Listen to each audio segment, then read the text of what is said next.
Israel and Hamas are each denying reports of a ceasefire that would allow foreign national Palestinians to cross the border from southern Gaza into Egypt today. It's unclear if that border crossing will open. Meanwhile, at the northern border with Lebanon, clashes with Hezbollah continue, and fears are growing that another front may be developing there. NBC's Matt Bradley is in Tyre, Lebanon. He's got more on that front. And Matt, this is a story that gets more convoluted, not clearer. Yeah, indeed. And I mean, all eyes are on the Gaza Strip and Israel, and rightfully so. That's where the preponderance of violence has been for the last week. There's been a very little sort of a low simmer at the border behind me. You can see just over this ridgeline, that's where we see Israel's border. But the fact is that simmer could turn into a rolling boil and boil over at any moment. This is a very volatile border and has been for decades. But now we're seeing so much fighting in Israel and the Gaza Strip that there are other international actors waiting in the wings who could potentially join at any time. And just yesterday, we heard from the Israeli Defense Forces. They said that Hezbollah, which is the dominant paramilitary force here, though in many ways it resembles more of a national military than a militant group, that they were firing anti-tank missiles across the border into Israel. The Israelis said that one person, a civilian, had been killed even after the Israelis had demanded that all people leave a 4-kilometer buffer zone around that border. So the fact is that we're seeing more and more fighting. There have been casualties on both sides in more than a week ever since Hamas launched that deadly attack around southern Israel. We've seen Israelis being killed, mostly soldiers, 2 civilians here in Lebanon, and several fighters, at least 4 fighters from that group, Hezbollah, including others from Palestinian Islamic Jihad, which is a Gaza-based group. We even saw a Reuters cameraman who was killed just about 2 days ago, which was a tragedy for all of us here in the journalistic community in the Middle East. But when we see all of this action going on, we've got to zoom out, Becky, and look at what's going on in the wider region. We're seeing diplomacy on a grander region-wide scale. Antony Blinken, the U.S. Secretary of State, has been traveling around to 6 Arab countries. Today, he returns to Tel Aviv in Israel after all of those meetings. Now, at the same time, in parallel, we're seeing the foreign minister of Iran making his own rounds to places like Syria, Beirut here in Lebanon, Qatar. He's meeting with the heads of their proxy groups, Hamas and Hezbollah, and making deals, making conversations. All of this is going on at the same time as we're seeing this border heating up. Now, the potential here is very, very deadly.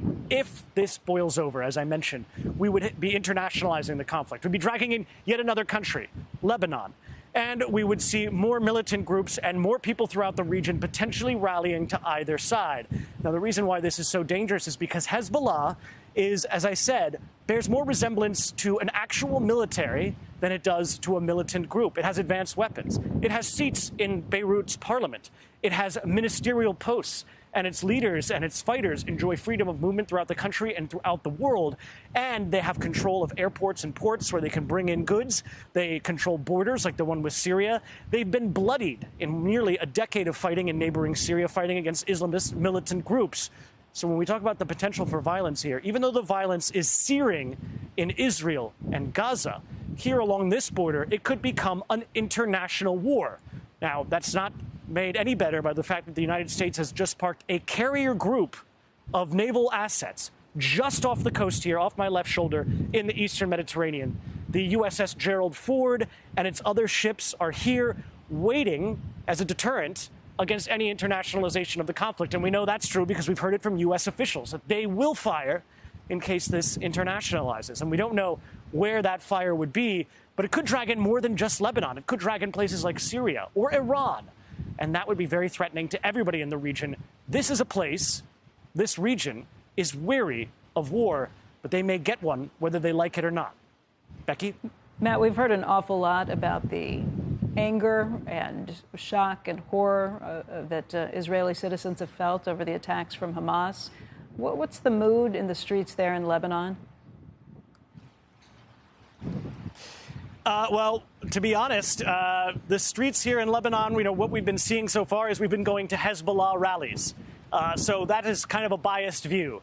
We've been seeing a lot of people who are rallying behind the Hezbollah flag and the Palestinian flag, which is what we saw on Friday, the day of rage, which we saw protests coming out all around the Muslim and Arab world, all in solidarity with the Palestinians, and some of them in solidarity with the terrorist group Hamas in the Gaza Strip. It's hard to know, though, whether or not that support, that solidarity, goes and bridges the gap between wanting to help, wanting to express political support, and wanting to go to war. That's a massive difference. Those are two things that it's hard to gauge, because when you talk to people, they're filled with, bellicose language. They say, oh, we're ready to fight. We're ready to go against Israel. We're not afraid.